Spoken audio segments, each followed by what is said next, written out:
दोस्तों, कलयुग के इस दौर में घटिया मानसिकता वाले कुछ लोग कई बार ऐसे ऐसे कारनामों को ऐसी ऐसी वारदातों को अंजाम दे देते हैं जिसे सुनकर उस पर विश्वास करना भी मुश्किल हो जाता है। और बिल्कुल ऐसा ही होता है आज की इस सच्ची घटना में भी, जिसमें एक मौलाना जो एक मस्जिद में रहता था और मदरसे में बच्चों को पढ़ाने का काम करता था, वो कई महीनों तक लगातार एक बकरी और एक जवान लड़की को अपनी हवस का शिकार बनाता है। तो आइए घटना को विस्तार से समझते हैं।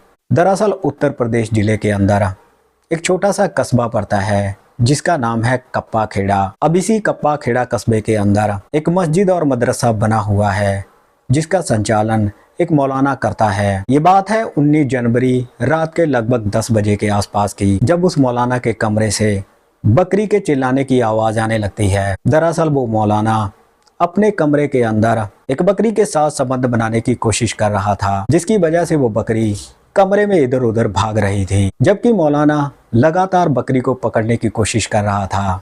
लेकिन जैसे ही बकरी के चिल्लाने की आवाज एक बेहद खूबसूरत लड़की के कानों में सुनाई पड़ती है तो वो चौंक जाती है। वो लड़की ये सोचने लगती है कि आखिर बकरी के चिल्लाने की आवाज मौलाना के कमरे से क्यों आ रही है। लेकिन जैसे ही 17 से 18 साल की वो लड़की मौलाना के कमरे के अंदर खिड़की के जरिए झांक कर देखती है तो उसके होश उड़ जाते हैं। वो लड़की देखती है कि मौलाना ने अपने सारे कपड़े निकाल रखे थे और वो बकरी के साथ गलत काम करने की कोशिश कर रहा था। अब लड़की मन ही मन में ये सोच रही थी कि ये तो बहुत गलत काम है। लेकिन तभी उस मौलाना की नज़र उस लड़की पर पड़ जाती है और जैसे ही मौलाना उस लड़की को देखता है तो वो झट से दरवाज़ा खोलता है और लड़की का हाथ पकड़कर कमरे के अंदर खींच लेता है, जिसकी वजह से वो बकरी मौका पाकर कमरे से बाहर चली जाती है। लेकिन वो लड़की अब उस मौलाना के कब्जे में आ चुकी थी। अब वो मौलाना उस लड़की के साथ बड़े ही अप्राकृतिक तरीके की छेड़खानी करनी शुरू कर देता है, जिसकी वजह से वो लड़की रोने लगती है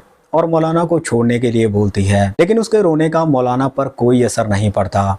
वो लगातार उस लड़की के साथ छेड़खानी कर रहा था, लेकिन वो लड़की लगातार रो रही थी। लेकिन लगातार हो रही छेड़खानी की वजह से वो लड़की भी संबंध बनाने के लिए आतुर होने लगती है। अब ये देखकर मौलाना और भी ज्यादा जोश में आ जाता है और बड़े ही प्राकृतिक तरीके की छेड़खानी उस लड़की के साथ करनी शुरू कर देता है। और करीब 5 मिनट छेड़खानी करने के बाद ही वो लड़की संबंध बनाने के लिए तैयार हो जाती है। ये देखकर मौलाना एक ही झटके में उस लड़की के सारे कपड़े अलग कर देता है और उसके साथ संबंध बनाने लगता है। दरअसल मौलाना बड़ी ही ताकत लगाकर उस लड़की के साथ संबंध बना रहा था, जिसकी वजह से लड़की की हालत खराब हो जाती है और वो लड़की मौलाना से चिपट कर ये बोलने लगती है, मुझे छोड़ दो, मुझे माफ़ कर दो। लेकिन मौलाना उसकी एक नहीं सुनता।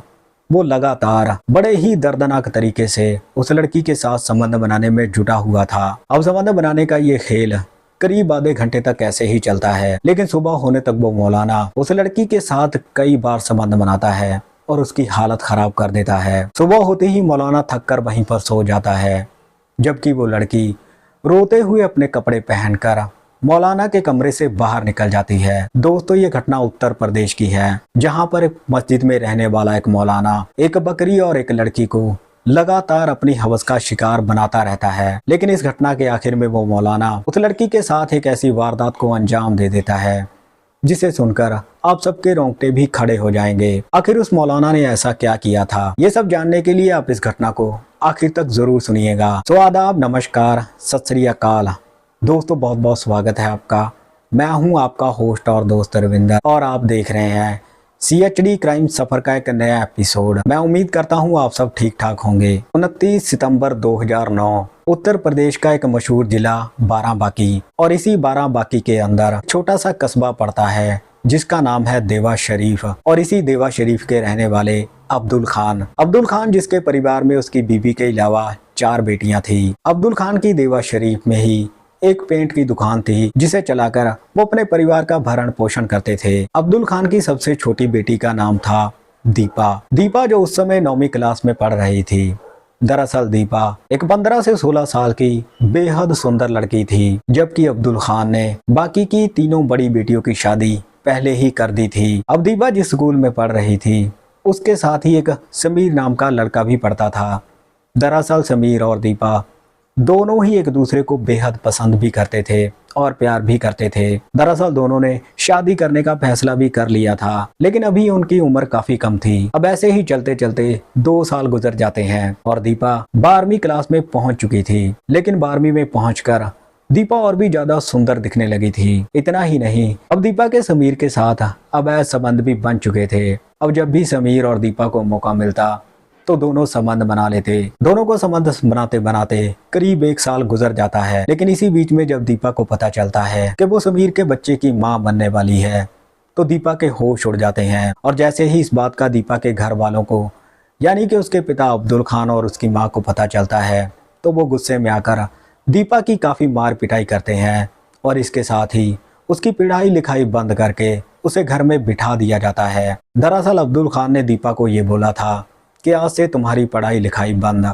क्योंकि तुम्हारे कारनामे सही नहीं है। अब दीपा घर पर बैठ चुकी थी और इसके कुछ ही दिनों बाद एक प्राइवेट हॉस्पिटल में ले जाकर दीपा का गर्भपात भी करवाया जाता है। अब दीपा को घर में रहते रहते 6 महीने गुजर चुके थे, जिसकी वजह से दीपा काफ़ी ज़्यादा बोर होने लगी थी और इसके साथ ही उसे समीर की याद भी आने लगी थी। लेकिन अब दीपा इसमें क्या कर सकती थी। लेकिन 6 महीने गुजर जाने के बाद एक दिन अब्दुल खान के जान पहचान वाला एक व्यक्ति अब्दुल खान को बताता है कि बरेली के अंदर एक मदरसा बना हुआ है, जिसमें रहकर कई लड़कियां और लड़के अपनी पढ़ाई पूरी करते हैं। ये बात जानकर अब्दुल खान बेहद खुश हो जाता है और इसके अगले दिन ही वो बरेली पहुंच जाता है। अब बरेली पहुंचकर वो एक मदरसे में जाता है, जिसका संचालन मुसीन नाम का एक मौलाना करता था। दरअसल उस मदरसे के अंदर 50 लड़कियां और लड़के रहकर अपनी पढ़ाई पूरी कर रहे थे। अब जैसे ही अब्दुल खान उस मौलाना से बातचीत करता है, तो उसे ये बात जम जाती है। अब इसके करीब 1 हफ्ते बाद ही अब्दुल खान अपनी बेटी दीपा को अपने साथ लेकर उस मदरसे में पहुंचता है और वहां पर दीपा का दाखिला वगैरह करवाया जाता है। इसके बाद अब्दुल खान अपने घर लौट आता है, जबकि दीपा को रहने के लिए मदरसे में ही एक कमरा भी मिल जाता है। अब दीपा बहुत खुश थी, क्योंकि उसे आज़ाद महसूस हो रहा था। अब दीपा अपनी पढ़ाई की शुरुआत एक नए सिरे से कर चुकी थी। लेकिन जैसे ही मौलाना की नज़र दीपा पे पड़ी थी, अब क्योंकि दीपा दिखने में बेहद सुंदर थी, इसीलिए मौलाना का मन तब से दीपा के साथ संबंध बनाने को मचलने लगा था। और दीपा को भी इस बात को समझने में देर नहीं लगी कि आखिर मौलाना उससे क्या चाहता है। लेकिन दीपा को इस बात का भी पता चल चुका था कि मौलाना काफ़ी सनकी है। वो पता नहीं उसके साथ कैसे संबंध बनाएगा, क्या पता वो उसकी हालत ही ख़राब कर दे। अब ऐसे ही चलते चलते 4 महीने गुजर जाते हैं और 4 महीने गुजर जाने के बाद एक दिन वो मौलाना एक बकरी खरीदकर मदरसे में लेकर आता है। बकरी लाकर वो सबको ये बताता है कि बकरीद पर हम इस बकरी की कुर्बानी देंगे। अब मदरसे में रहने वाले सारे लड़के लड़कियों को यही लग रहा था कि जरूर मौलाना इस बकरी को बकरीद के लिए ही लेकर आया है। इसके बाद मौलाना उस बकरी को अपने ही कमरे में रखने लगा था और उसे खिलाने पिलाने लगा था। लेकिन जैसे ही थोड़े दिन गुजरते हैं, तो रात के लगभग 10 बजे के आसपास बकरी के चिल्लाने की आवाज़ मौलाना के कमरे से आने लगती है। अब क्योंकि दीपा का कमरा भी मौलाना के बगल में था, अब जैसे ही दीपा के कानों में बकरी के चिल्लाने की आवाज़ आती है, तो दीपा चौंक जाती है। दीपा ये सोचने लगती है कि बकरी आखिर इतना क्यों चिल्ला रही है। बकरी के चिल्लाने की आवाज़ सुनकर दीपा अपने कमरे का दरवाज़ा खोलती है। वो देखती है कि मौलाना के कमरे का दरवाज़ा अंदर से बंद था। इसी वजह से जैसे ही दीपा खिड़की के जरिए मौलाना के कमरे के अंदर झांक कर देखती है, तो उसके पैरों तले ज़मीन खिसक जाती है। दीपा देखती है कि मौलाना ने अपने सारे कपड़े निकाल रखे थे और वो बकरी के साथ संबंध बनाने की कोशिश कर रहा था। लेकिन इससे पहले कि दीपा वहाँ से परे हट पाती, मौलाना दीपा को देख लेता है और तभी मौलाना एक ही झटके में कमरे का दरवाज़ा खोलकर दीपा का हाथ पकड़कर उसे कमरे के अंदर खींच लेता है। कमरे में खींचने के बाद मौलाना उस रात दीपा के साथ ऐसे संबंध बनाता है, जिसकी वजह से दीपा की हालत काफ़ी ज़्यादा ख़राब हो जाती है। लेकिन मौलाना ने दीपा के साथ ऐसे संबंध बनाए थे, जिसकी वजह से दीपा भी मौलाना की दीवानी बन गई थी। अब इसी वजह से संबंध बनाने का ये सिलसिला आए दिन का ही बन चुका था। अब जब भी मौलाना और दीपा का मन करता, तो दोनों संबंध बना लेते। दोनों को संबंध बनाते बनाते करीब 1.5 साल गुजर चुका था। इसके बाद दीपा और मौलाना दोनों शादी करने का फैसला भी कर लेते हैं। और जैसे ही इस बात का दीपा के माँ बाप को पता चलता है, तो वो भी बेहद खुश हो जाते हैं। दरअसल दीपा के माँ बाप ये सोचने लगे थे कि चलो अच्छा ही है, हमारी बेटी की शादी किसी मौलाना के साथ हो रही है। अब इसके कुछ ही दिनों बाद मौलाना और दीपा का निकाह बड़ी ही धूमधाम के साथ करवाया जाता है। इसके बाद दीपा मौलाना के साथ एक खुशहाल जिंदगी जीने लगती है। तो दोस्तों, ये थी आज की घटना। इस घटना को हमने सोशल मीडिया प्लेटफॉर्म से लिया है। इस घटना के सत्य होने की पुष्टि हम नहीं करते। बाकी आपकी इस घटना के बारे में जो भी राय है, आप अपनी राय कमेंट सेक्शन में ज़रूर रखिएगा। तो मिलते हैं किसी और घटना में, तब तक आप अपना ख्याल रखिए, सतर्क रहिए। जय हिंद।